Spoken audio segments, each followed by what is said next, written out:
اعوذ باللہ من الشیطان الرجیم سورۃ الاحزاب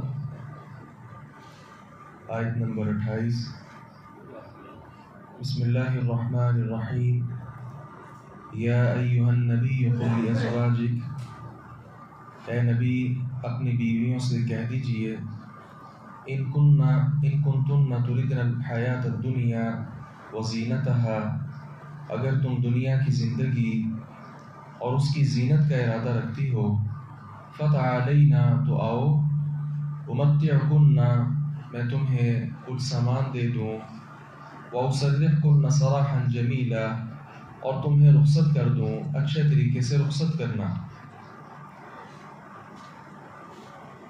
نبی مکرم صلی اللہ علیہ وسلم کی جو زندگی تھی وہ نہایت سادہ تھی۔ آپ آخرت کو دنیا پر ترجیح دیتے تھے۔ یہی وجہ ہے کہ نبی مکرم صلی اللہ علیہ وسلم کے گھر میں بڑی تنگی کے ساتھ گزارا ہوتا تھا۔ امی جان عائشہ رضی اللہ عنہا بیان فرماتی ہیں کہ جب سے ہم مدینہ آئے، آپ صلی اللہ علیہ وسلم کے گھر میں 3 دن مسلسل کبھی گندم کے آٹے کی پکی ہوئی روٹی وہ ہمیں دستیاب نہیں ہوتی تھی، اور بھی اس طرح کی کئی احادیث موجود ہیں۔ چاند دوسرا ہم دیکھ لیتے، لیکن گھر میں چولہا جو ہے وہ ٹھنڈا رہتا، جلتا نہیں تھا، اس بات کا تذکرہ بھی ہے۔ پوچھا گیا پھر گزارا کیسے ہوتا تھا؟ کہا پڑوس میں کچھ لوگ تھے بکریوں والے، وہ اپنا دودھ بکریوں کا نبی اکرم صلی اللہ علیہ وسلم کو ہدیہ دے دیتے، چند کھجوروں کے ساتھ گزارا کر لیا جاتا۔ اب ایک نبی اگر چاہے تو اللہ تعالیٰ اس کے لیے بہت پہاڑ سونے کا بنا دے۔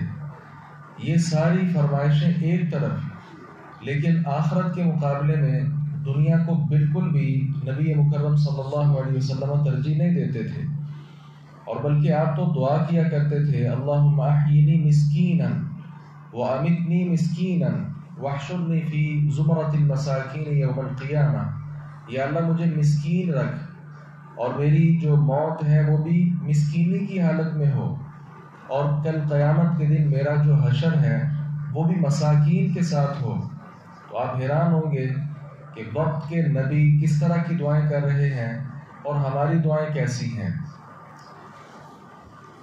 بنو قریظہ کا محاصرہ جب کیا، جس طرح کل گزشتہ آیات میں ہم نے پڑھا، اسی طرح دیگر فتوحات جب حاصل ہوئیں تو بہت زیادہ مال مسلمانوں کو مل گیا۔ اس صورت میں جس طرح بقیہ لوگوں کی عورتوں نے مطالبات کیے، نان و نفقے میں اضافے کا مطالبہ کیا، اس طرح ہماری امہات نے بھی نبی مکرم صلی اللہ علیہ وسلم سے زیادہ مال کا مطالبہ کیا۔ آپ کی چونکہ زندگی نہایت سادہ تھی، اس طرح کے مطالبات آپ کو اچھے نہ لگے اور بالکل بھی اچھے نہ لگے۔ اس صورت میں آپ صلی اللہ علیہ وسلم کو نہایت دکھ ہوا اور بہت تکلیف ہوئی، بہت رنج ہوا۔ اتنے میں ابو بکر صدیق آئے، عمر بن خطاب آئے، شیخین کریمین رضی اللہ عنہما، پیغمبر علیہ السلام اپنی بیویوں کے درمیان بیٹھے ہیں، اجازت لی، ان کو اجازت مل گئی، ایک کے بعد دیگر اندر آئے اور آ کر ساری صورتحال کا جائزہ لیا۔ آپ صلی اللہ علیہ وسلم نے فرمایا کہ یہ مجھ سے خرچے کا مطالبہ کرتی ہیں۔ عمر بن خطاب رضی اللہ عنہ نے جب دیکھا کہ نبی علیہ السلام کی حالت بہت ہی سنجیدگی والی ہے اور آپ نہایت غصے میں ہیں، انہوں نے کچھ 1-2 باتیں ایسی کی جس کے ساتھ نبی علیہ السلام مسکرا پڑے، تو اپنی بیوی کا تذکرہ کرنے لگے کہ آپ کا کیا خیال ہے، اگر میری بیوی مجھ سے خرچہ مانگے تو میں تو پکڑ کر اس کی گردن دبا دوں گا۔ تو یہ بات نبی علیہ السلام نے جب سنی تو آپ مسکرا دیے۔ اتنے میں ابو بکر صدیق رضی اللہ عنہ اپنی بیٹی عائشہ کی طرف اور عمر بن خطاب اپنی بیٹی حفصہ کی طرف آگے بڑھے اور ان کی گردن پکڑ کر مارنے لگے۔ رسول اللہ صلی اللہ علیہ وسلم نے یہ ساری صورتحال دیکھ کر، بہرحال جس طرح ہم نے وہ صحیح بخاری میں بھی پڑھا تھا رات کی کلاس میں، کہ آپ صلی اللہ علیہ وسلم نے ایلا کر لیا تھا۔ ایلا کیا تھا کہ 1 مہینہ ان سے میں الگ رہوں گا۔ ایک وجہ اور بھی ہم نے پڑھی تھی صحیح بخاری میں ہی، کہ ایک بار حفصہ رضی اللہ عنہا کو نبی علیہ السلام نے اپنا کوئی راز کی بات دی تھی اور کہا تھا کہ اس کو فاش نہیں کرنا، اس کے باوجود بھی انہوں نے وہ بات عائشہ رضی اللہ عنہا کو بتا دی تھی۔ یہ بھی ایک سبب بنا تھا آپ کی ناراضگی کا اور آپ کے غصے کا۔ خواتین میں چونکہ یہ فطرت ہوتی ہے تو نبی کی بیویاں عام خواتین نہیں تھیں، اس لیے آپ ان کی اصلاح کرنا چاہتے تھے، کیونکہ یہ وہ خواتین ہیں جنہیں مومنوں کی ماں بننا تھا۔ مومنوں کی ماں اور ایک عام عورت میں زمین و آسمان کا فرق ہونا چاہیے، اس لیے آپ صلی اللہ علیہ وسلم نے ایک مہینہ ان سے جدائی کا اعلان کیا اور آپ الگ رہے۔ بالآخر سب سے پہلے مہینہ گزرنے پر عائشہ رضی اللہ عنہا کے ہاں آپ تشریف لائے اور ان سے کہا کہ تمہیں اللہ اور اس کا رسول چاہیے یا اپنا گھر چاہیے؟ اگر تو تمہیں اللہ اور اس کا رسول چاہیے تو ٹھیک، وگرنہ میں تمہیں سامان دیتا ہوں، جتنا مانگو گی، جتنا میرے پاس ہوگا، دنیا کا مال و متاع دوں گا اور آپ سے جدائی اختیار کر لوں گا۔ یہی معاملہ آپ صلی اللہ علیہ وسلم نے تمام ازواج مطہرات کے سامنے رکھا۔ اب یہاں میرے اور آپ کے تھوڑے سمجھنے والی بات ہے کہ یہ امہات جیسی بھی تھیں، یہ ایک فطرت تھی، مال مانگنا یہ ایک فطرت ہے، اور اپنے ہی خاوند سے مال کا مطالبہ کرنا کیا یہ بری بات ہے؟ بری بات تو نہیں ہے، لیکن نبی مکرم صلی اللہ علیہ وسلم کا طبع، آپ کی طبیعت اس کے چونکہ غیر موافق تھا، اس لیے آپ نے ایسا کہا۔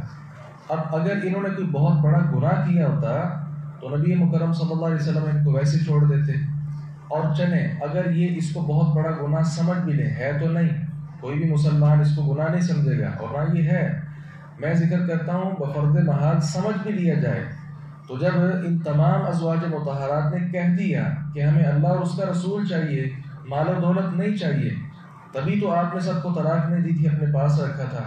اس کے باوجود بھی کہ نبی نے ان کو قبول کر لیا، میں اور آپ قبول کرنے کے لیے تیار کیوں نہیں؟